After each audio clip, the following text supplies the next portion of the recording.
Ladies and gentlemen, boys and girls, I'm not Kirk Herbstreit. My name's Cole Coyle. I'm your commissioner, live from New York City. It's a late one. It's 8:50 p.m. on a Tuesday night, November 19th. And this is your week 11 rundown. Whew, 5 plus 6 is 11. Yep, New Big Pooh Big drops another one, 5 and 6. And just like that, what do you know? Eli Mouthbreeze right back in the thick of things here at 4 and 7. All you guys complained about my fucking trade before, right? So I traded Jimmy Garoppolo. I traded Michael Gallup. I got Julio Jones. Julio Jones, 12 points. Jimmy Garoppolo, 24.8.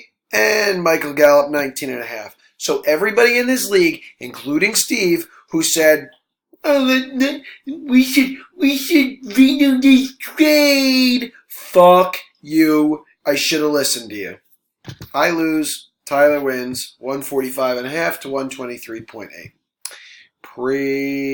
It's low times here for New Big Pooh Big. I really thought I had a team this year. I don't even know anymore. I don't know. Next up, it was Tree Kills Childcare. Big win over Team Hannon. Team Hannon, you know it's bad. It's bad times when you're starting people on a bye, or you're starting people that are getting 2 points and complaining that no one's throwing them the ball, or your quarterback gets smashed upside the head with a helmet. So we're not going to spend much time on this one. 40-point win for Pat Kaplan. Congrats. Moving on. We've got the Main Street Hood Rats. Big upset win here, 128 to 94.5 over Dr. Momberg Phys Ed God. Steve-O's quote of the week was, "It's not how you start, it's how you finish." Well, Steve, you didn't finish well. Your quarterback put up 2 points, your tight end put up 0, Mohamed Sanu 1.8, and your kicker also 0. So in 1, 2, 3, 4 slots, you racked up a whopping 3.8 points with Kyler Murray's 28.3 on the bench. That's bad coaching. TJ, big win for you. You moved to 4 and 7. Steve-O, you dropped to 7 and 4. Steve, if you were nice to me, I might say some nice things about you every once in a while in this, but haven't heard a good thing come out of your mouth all season. So there's that. Moving on, we have questionable decision making. Moving on to 8 and 3. This was one of our higher scoring games of the week. 153.5 to 138. Frank and Mary's Diner drops to 5 and 6. Thank God, because they're just about doing everything that I'm doing, which is winning one, losing one, winning one, and losing one. Big day for Joe Mixon. Wasn't enough from Sammy Watkins last night. Cooper Kupp only 6.5. Saints defense and Justin Tucker tried to keep you in it. Sony Michel was a no-show. Josh Allen, big day for Bill. And Christian McCaffrey and Alvin Kamara didn't need to re-kill. Hopefully he heals up. And Stephon Diggs. Good trade for you there, Bill, from TJ. Moving on, it is our matchup of the week. I knew it was going to be a close one. Dave, I tried to give you that little edge there, giving you the matchup of the week. I thought you had it. Dave, you failed to crack 100 points. I think there were 2 teams that failed to crack 100 points, which would be Dave's team and Steve's team, which, hint, hint, I'm coming back to you two in a fucking minute. It's McDermott's Hermits moving to 8 and 3, 101.5 to 95. Boy, I wish I played McDermott's Hermits this week. That's going to sting. That's going to bother me. Okay, league standings and then our projected playoff bracket. In the Core Union Division, Bill's atop at 8 and 3. Then it's me and Frank and Mary's Diner at 5 and 6. That's Eddie. Eli Mouthbreeze, that's Tyler. 1 game back now with a big upset win this week over me. And at the bottom, it's Team Hannon starting players on a bye. In Hilltop, we've got Tree Kills Childcare and McDermott's Hermits, both at top at 8 and 3. Then it's Dr. Momberg Phys Ed God, who just lost this week, 7 and 4 in third place there. And at the bottom of the divisions, the Main Street Hood Rats and Cemetery Slayers, both at 7 and 4, or 4 and 7. Excuse me. Both could still make the playoffs, and I'm going to talk about that in a little bit. But if either of these 2 teams win both of their games, that would make them 6 and 7. And if New Big Pooh Big or Frank and Mary's Diner lose both of their games, they'd be out of the playoffs.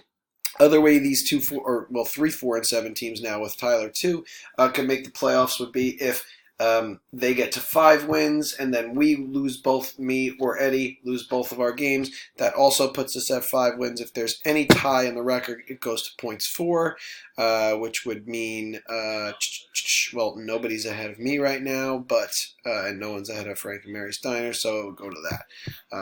Let's look at the projected playoff bracket just so that you guys have an idea of what I'm talking about. Right now, Tariq Hill's Childcare 1, questionable decision making 2. At the 3 slot, it's McDermott's Hermit playing the 6 seed Frank and Mary's Diner, and then it's New Big Pooh Big in the 5, taking on Dr. Momberg Phys Ed out of the 4. So those teams that are 4 and 7 get your record up high enough so that you have more wins than either myself or Frank and Mary's Diner, or have the same record as us and have more points for. Tyler, you said you thought you had mentioned that you slid into the 6th slot. You did not. Because if we go back,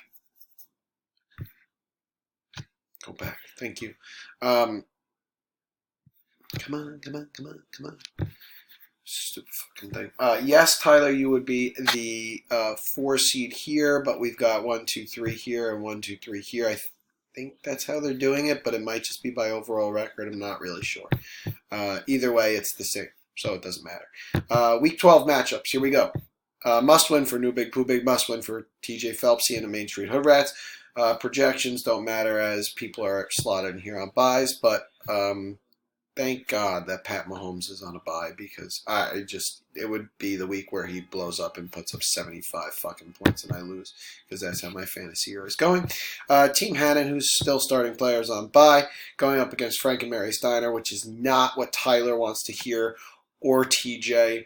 Or who else is 4 and 7? I can't remember off the top of my head.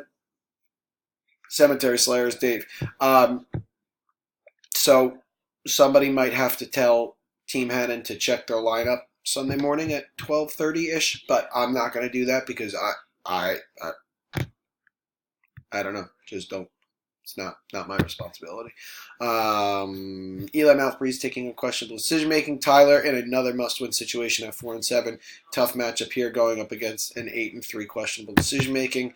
And we've got Cemetery Slayers taking on Dr. Momberg Phys Ed God. Normally, I did say I would mention these two teams later. Here it is. Normally, our matchup of the week. Can't do it this week because, well, there's a bigger game ahead of YouTube bitching and complaining. But if we look at previous matchups, Steve-O did get the win over Cemetery Slayers early on in the year. So Dave looking for a little revenge to knock Steve down to 7 and 5. Dave also needs to win to keep his playoff chances alive. Looking to move to 5 and 7. 4 and 8 would pretty much, I think you'd be out, actually. Yeah, you would be. Matchup of the week, 2 8 and 3 teams going at it. It's McDermott's Hermits taking on Tariq Hill's Childcare. Both of these two are tied atop the Hilltop division right now at 8 and 3. Obviously, it says second place here for McDermott's Hermits.